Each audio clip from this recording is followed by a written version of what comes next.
Nos ambitions, en fait, a été surtout d'offrir aux Polynésiens, à tous les Polynésiens, un lien substantiel avec leur passé, mais aussi des clés de réflexion pour notre avenir.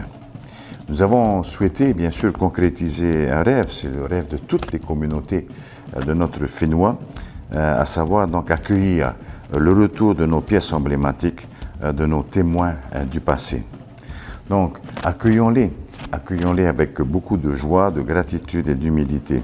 Ce sont certes des objets exceptionnels, car ils nous transportent dans le temps, mais ils sont tellement plus encore. Ces objets de prestige sont porteurs du sacré, sujet d'adoration de nos ancêtres.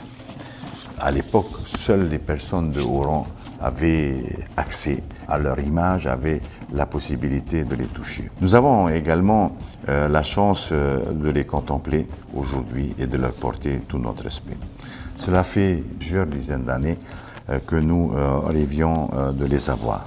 C'est un jour de bonheur pour tout le monde, bien sûr, et je suis convaincu que dans les jours à venir, des centaines et des centaines d'enfants auront cette joie de pouvoir visiter à nouveau ce musée. Les projets ne s'arrêtent pas là. Nous avons en projet effectivement d'ouvrir une nouvelle salle pour la conservation de nos objets, puisque le musée de Tahiti a en stock un certain nombre d'objets.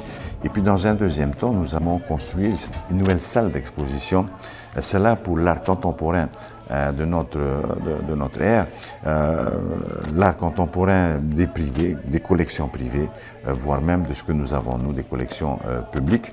Mais surtout, ce sera une salle d'exposition de nos différents costumes de Heiva que nous collectionnons depuis un certain nombre d'années et qui ne demande qu'une seule chose, c'est à être admiré par le grand public. La prochaine salle la plus attendue de tous nos artistes, c'est cette salle d'exposition des costumes qui ont été confectionnés par nos mamans, par nos mamies et par les danseuses et danseurs eux-mêmes et qui vont être livrés au grand public. Et je voudrais remercier toutes les personnalités qui sont venus assister à cette cérémonie.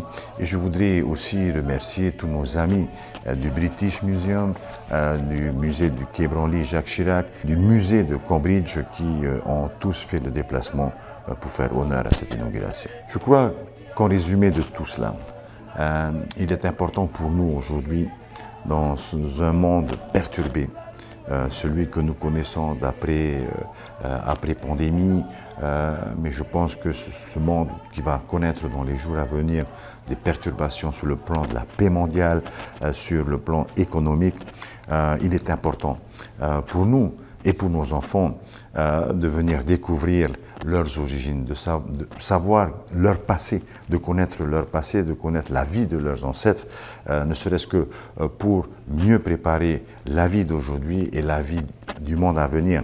Nous avons besoin de regarder de temps en temps ce qui s'est produit avant nous pour pouvoir mieux rebondir sur notre avenir.